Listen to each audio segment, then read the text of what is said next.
हमारे साथ मौजूद है समाजवादी पार्टी के प्रवक्ता डॉक्टर अजीज। इस बार कई मायने में बदलाव नजर आ रहा है। 2024 में बन तो रही है नरेंद्र मोदी सरकार, लेकिन सहयोगियों की बैसाखी के सहारे कैसे आप देखते हैं, कितना बड़ा चैलेंज मानते हैं? क्योंकि इस बार ऐसा लग रहा है हमारी मांगें पूरी करो, ये दोनों तरफ से हो रहा है। इंडिया गठबंधन तो तमाम मुद्दों को लेकर और ज्यादा अग्रेसिव नजर आ ही रहा है बतौर ऑपोजिशन, लेकिन एनडीए के अंदर से भी इस बार ऐसी आवाजें उठ रही। देखिए समीर भाई, अब वो वाली स्थिति है कि अभी तक जो नारा दिया जाता था कि अब की बार मोदी सरकार, अब वो नारा बदल गया है, अब की बार मिली जुली सरकार। लेकिन सच्चाई क्या है, हमें समीर भाई इस पे बहुत गौर करना है कि बहुत सारे दल जो इनके सहयोगी दल है और इनके साथ आना चाहते हैं, बीजेपी के साथ आना चाहते हैं, उनके मन में बहुत सारे संशय हैं। इसको भी हमें समझना पड़ेगा। इसलिए क्योंकि बीजेपी का ये इतिहास रहा है कि जिनको इन्होंने अपने साथ लिया, जिन्होंने इनका सहयोग किया, उनकी पार्टी तक तोड़ दी गई, पार्टी तक खत्म कर दी गई। चाहे वो महाराष्ट्र का इशू हो, उद्धव जी का मामला हो, चाहे आप हरियाणा का मामला हो, चाहे नवीन पटनायक जी का उड़ीसा में मामला हो, कहां पे लाकर खड़ा कर दिया। तमिलनाडु में जयललिता की पार्टी की क्या स्थिति हुई, इस तरीके से कश्मीर में महबूबा मुफ्ती, तमाम बड़े एग्जाम्पल्स हैं। शरद पवार जी के साथ क्या हुआ।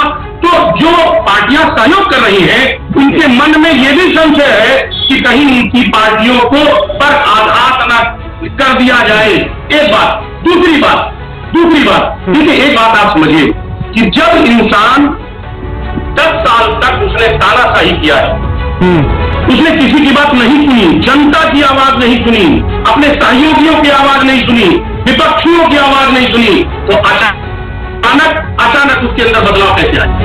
कैसे बदलाव आ जाएगा? अगर सुना ही होता तो आज ये परिस्थिति पैदा न होती। लेकिन आप ये किस आधार पर कह रहे हैं कि भाई जो साथ में थे उनकी भी आवाज नहीं सुनी? क्योंकि भले ही बीजेपी के पास अकेले अपने दम पर बंपर बहुमत था, लेकिन उसके बावजूद भी एनडीए के सहयोगी दलों का सरकार में रिप्रेजेंटेशन तो हुआ। सर मुझे मौका दें। सर क्या परिस्थिति रहती थी? सहयोगी तो थे, लेकिन उनको सम्मान तक नहीं मिलता था। किस तरीके से उनको इग्नोर किया गया इससे पहले ये पूरे देश ने देखा। और बीजेपी के इसी रवैये से आज अयोध्या जैसी सीट पे बीजेपी हार गई। काशी जो बहुत इंपॉर्टेंट सीट थी। चलिए ठीक है, देखना यह होगा कि क्या रुख में भी कोई बदलाव अजीज भी आता है। लेकिन इस बीच कांग्रेस का रुख करते आएंगे। एक बार फिर से आपके पास आखिरी श्वास में इस वक्त हमारे को वापस लेना। ठीक है, अजीज खान साहब देखिए उंगली उठा रहे हैं, मैं आ रहा हूं धनंजय जी आपके पास इसके जस्ट बाद।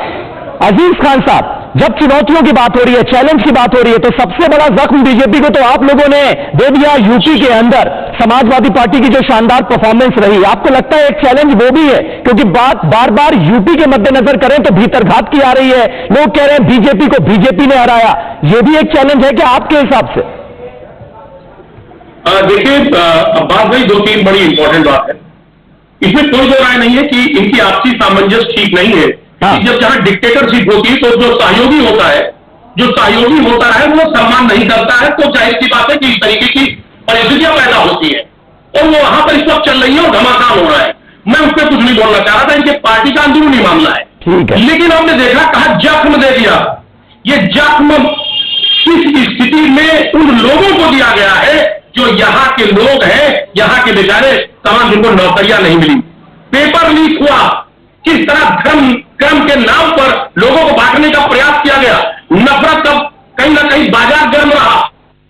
इसकी वजह से उत्तर प्रदेश में बीजेपी का सफाया हुआ। एक बात और बता दिया, अभी लेकर प्रभात भाई नीट का इतना बड़ा स्कैम हुआ है। हमने पहले ही आपके चैनल से कहा था कि पेपर लीक हुआ, बड़े लेवल पर लीक हुआ, लेकिन बीजेपी ने उसको संज्ञान में नहीं लिया। 24 लाख बच्चों ने एग्जाम दिया था, उन बच्चों का कैरियर सब इस रात भर सो नहीं पा रहे थे। अभी जिस तरीके से बातें हो रही है पूरे देश में हाहाकार मचा हुआ, बीजेपी ने उसको इग्नोर किया। 24 लाख बच्चों के कैरियर के मामले में कितना बड़ा स्कैम है। एक ही स्कूल के एक ही सेंटर पे 40-40 लोग, 50-50 लोग पूरा नंबर पा रहे हैं। पूरे देश में बच्चों के भविष्य से खिलवाड़। तो जिस तरीके से बीजेपी ने भविष्य से खिलवाड़ किया है और कर रही है, चाहे वो पेपर लीक का मामला हो, चाहे नीट का मामला हो, चाहे बच्चों के भविष्य का मामला हो, चाहे महंगाई का मामला हो। ठीक है धनंजय जी, इस पर रिएक्ट करना चाह रहे हैं। धनंजय जी, जल्दी से एक जवाब इसका, क्या आप लोगों को लगा